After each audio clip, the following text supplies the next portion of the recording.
Guys, Mark Goldberg here from Mark Vlogs Watches with a quick word for your friend and mine, ArchieLuxury, Paul Pluta, AC3, Archibald Chesterfield III. You know, he invented the quick wristwatch check, and the rest of us on YouTube, well, we just stole it.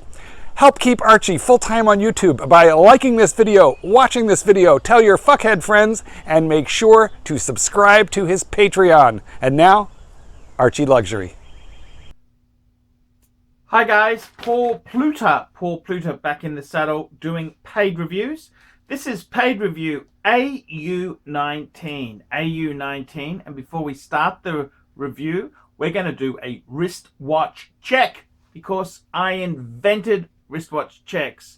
I'm wearing my Patek 5296. Okie dokie, let's have a look here. He is seeking express advice with YouTube video made from Paul Pluta, the prickly, perpetual, pontificating pontiff. Okay, let's jump in here. Hi Arch, I hope you're well.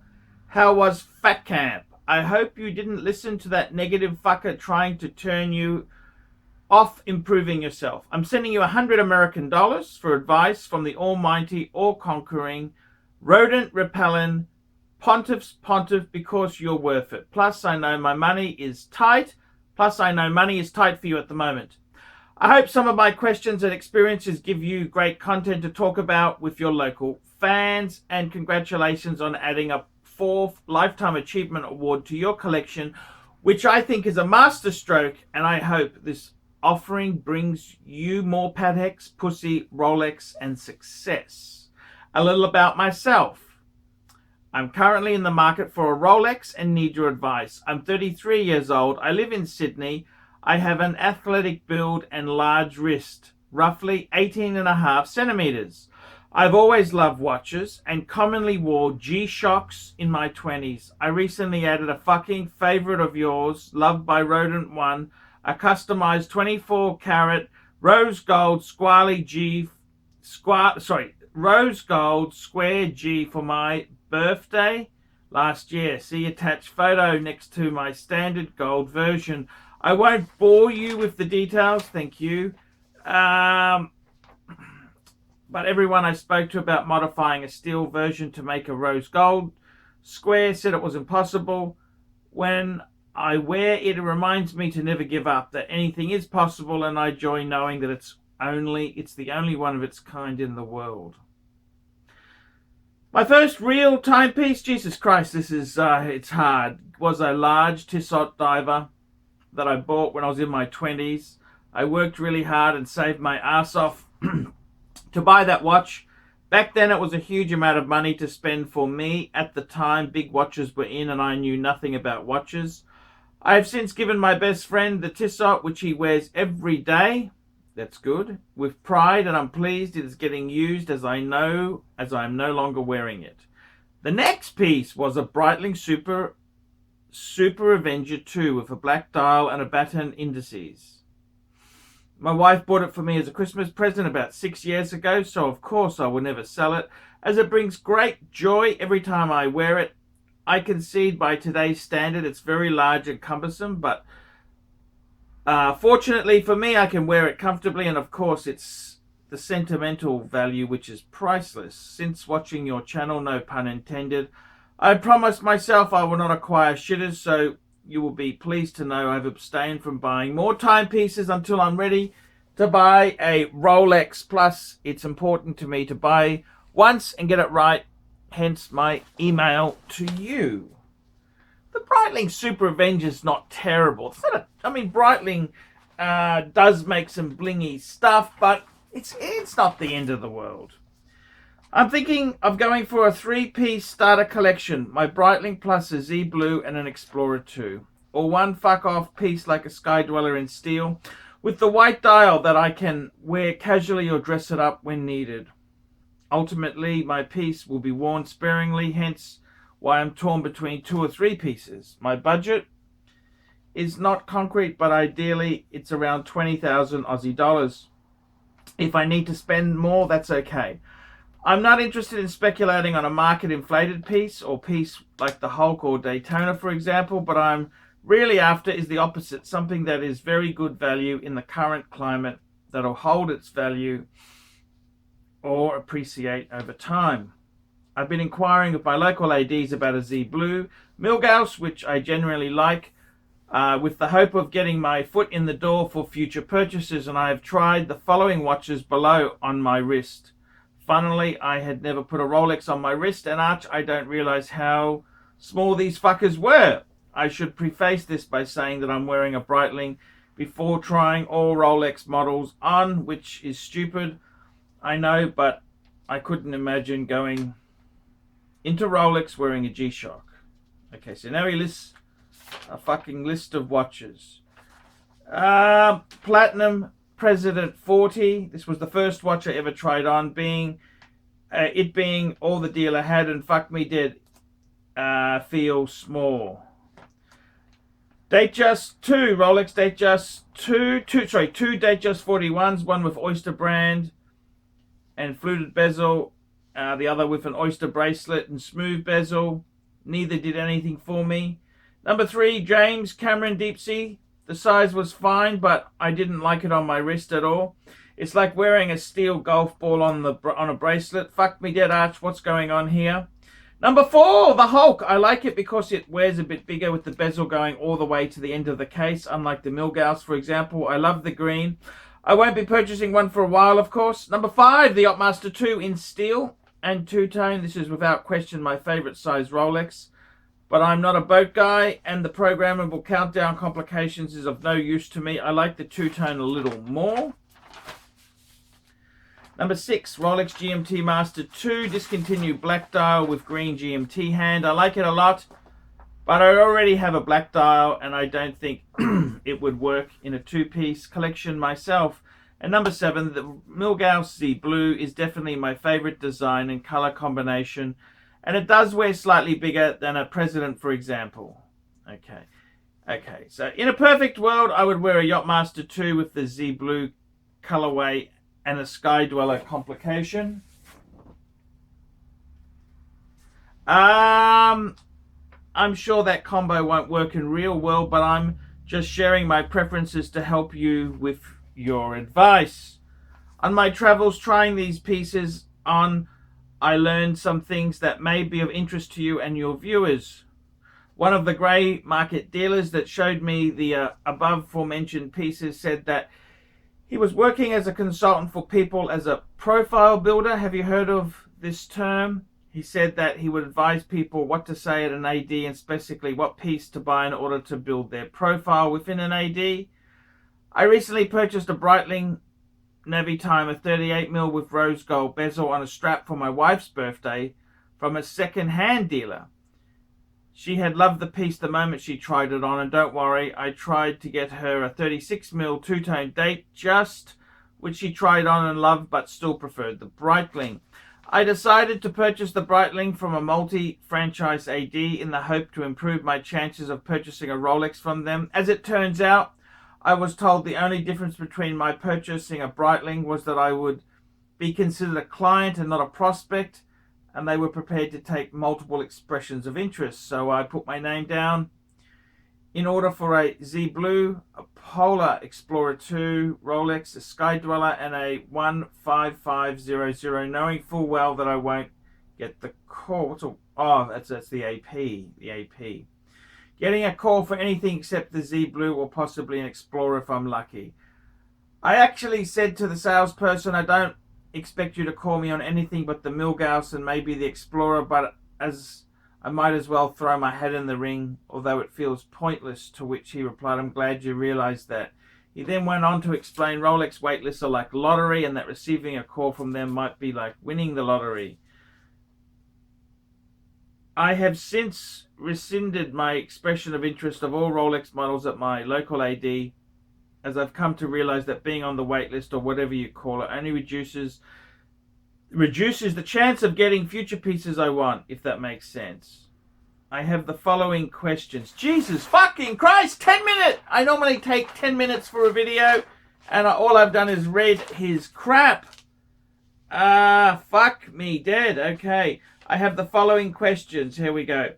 Should I acquire a three-piece steel collection like my Breitling, Milgauss or Polar Explorer, or go for one big piece to make it a killer pair? If two pieces are ideal, what should I be considering? Okay, let's go into this quickly because you've used up most of the time with crap. To be completely frank with you, you've gone through and wasted my time because this is crap that I really didn't need to know. I really didn't need to know that your first watch was a fucking Tissot. Then your escapades with a fucking Super Avenger 2. I really did not need to know that, and it really adds no value.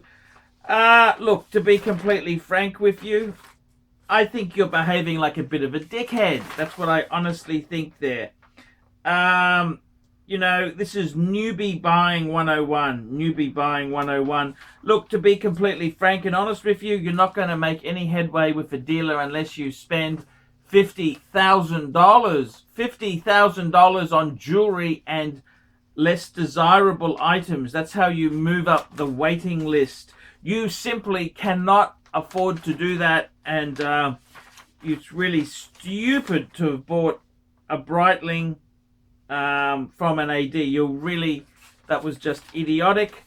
Where are you living? You're living in New York. I live in Sydney. Well, that was fucking stupid. That was really fucking stupid. Okay, what would I do if I were you? Look, for starters, I think honestly, if you like the bigger things, maybe, to be completely frank, I gotta be honest with you, reading between the lines, I think you're a bit of a cheap son of a bitch. Okay? I'm gonna lay it on the table straight. Maybe Breitling is the brand for you to go into. Maybe there's better value in non-Rolex. Better value in non-Rolex, that's right.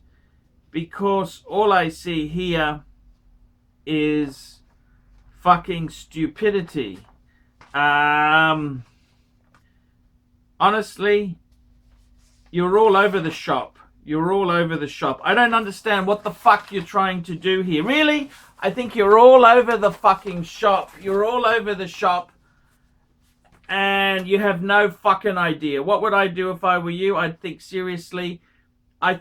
Look, seriously. Just get the fucking Polar Explorer 2. Get an Explorer 2. You're very fussy. You think it's that easy? You wasted. Go to a second-hand vintage dealer. In Sydney, you've got two great dealers there. You've got Cove at Sydney Watch Exchange. And you've got Ronnie at Vintage Watch Co. So that's the two dealers I'd be going to. I would go and see what they've got in stock. And basically, I would basically take it from there. That's where I would. That's what I would do.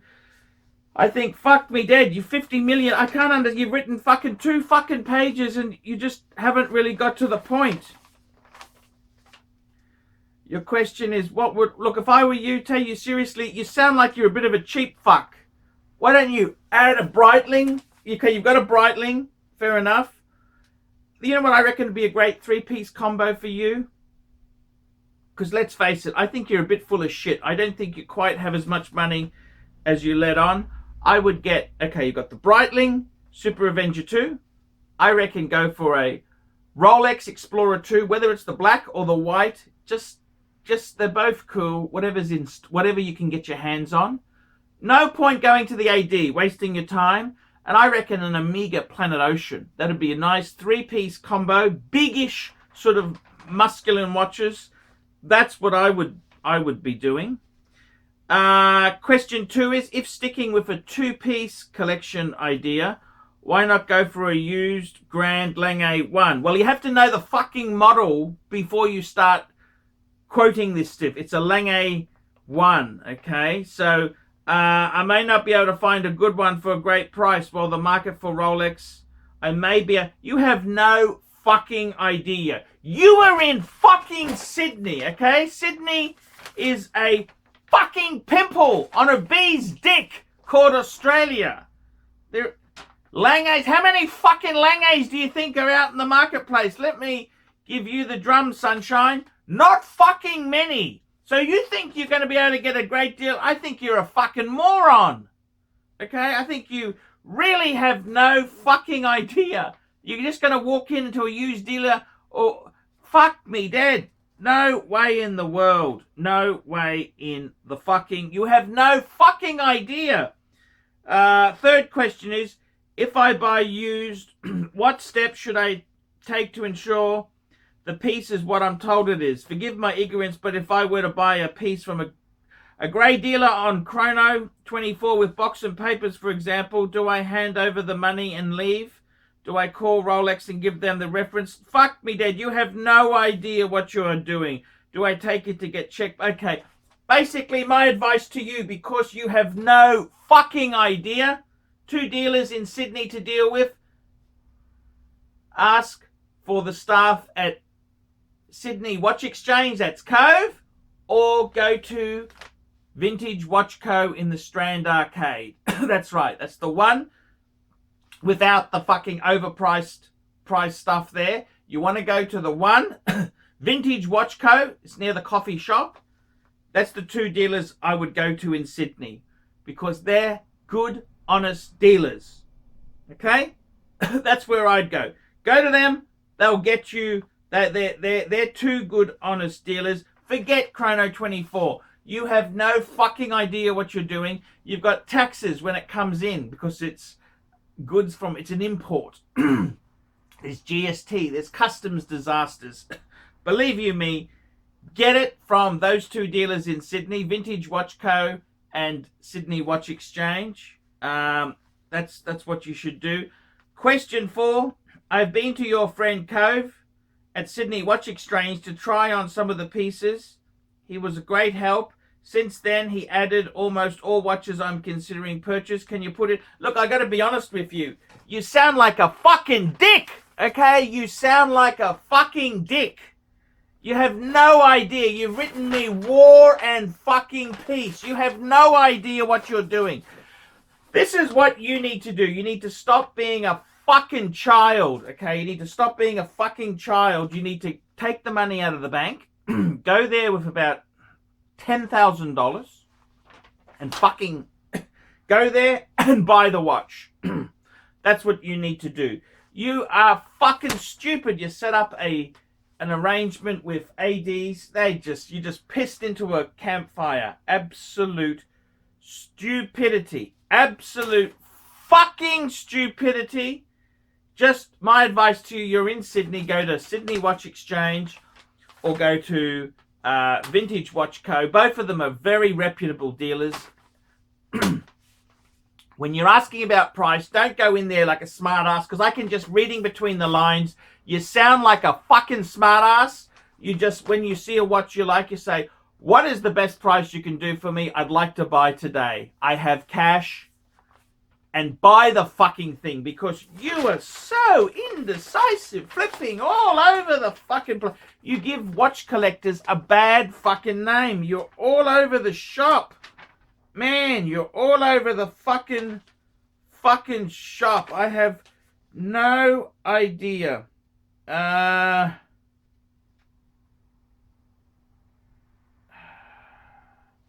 don't know what to say. Okay, so that's my advice. So, fucking hell, you're jumping all over the place. You have no idea what you're doing.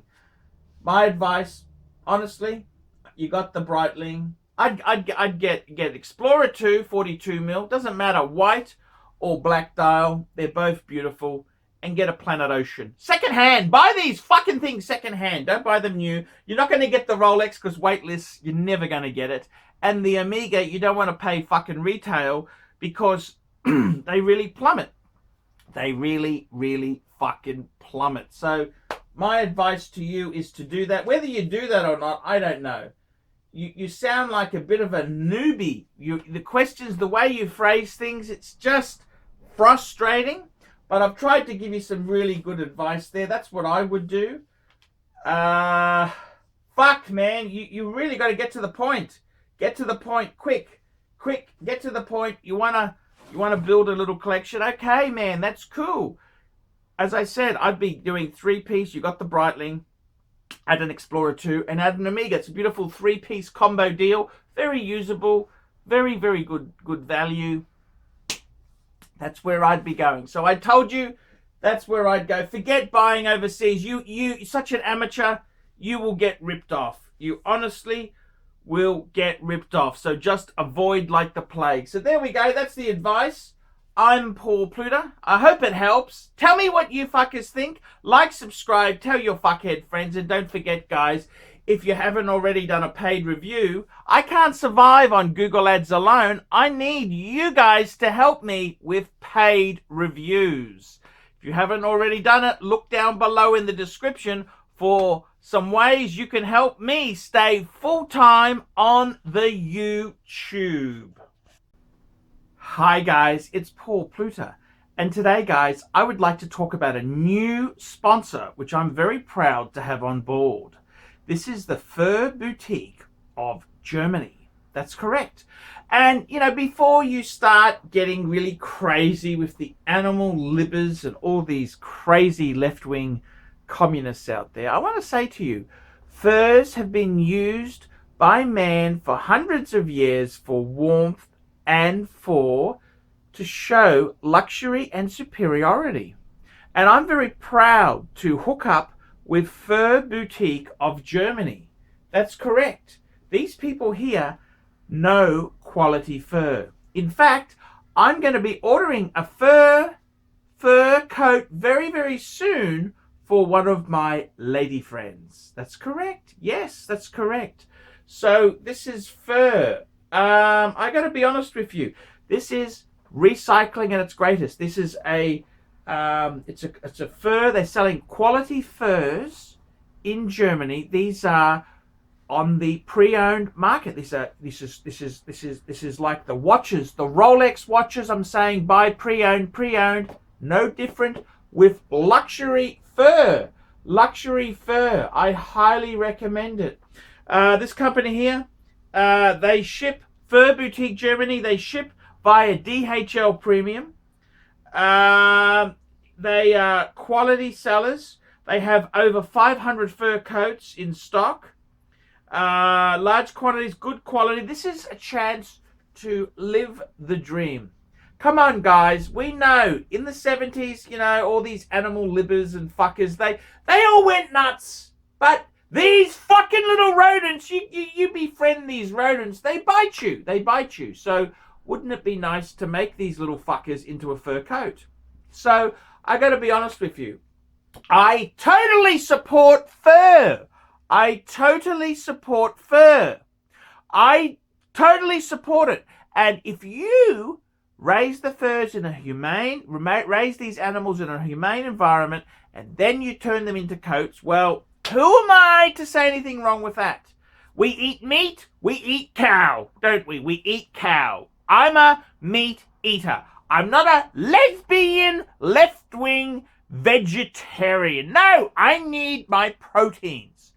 I'm very proud to be associated with Fur Boutique Germany, and I stand behind their full range of stock. Thank you. Click on the link down below to visit their store. Oh. Hey ArchieLuxury fans, if you're into luxury, then you gotta be into 66 Buick Rivieras. Check out my son and I, Alex, as we restore this beautiful 66 Buick.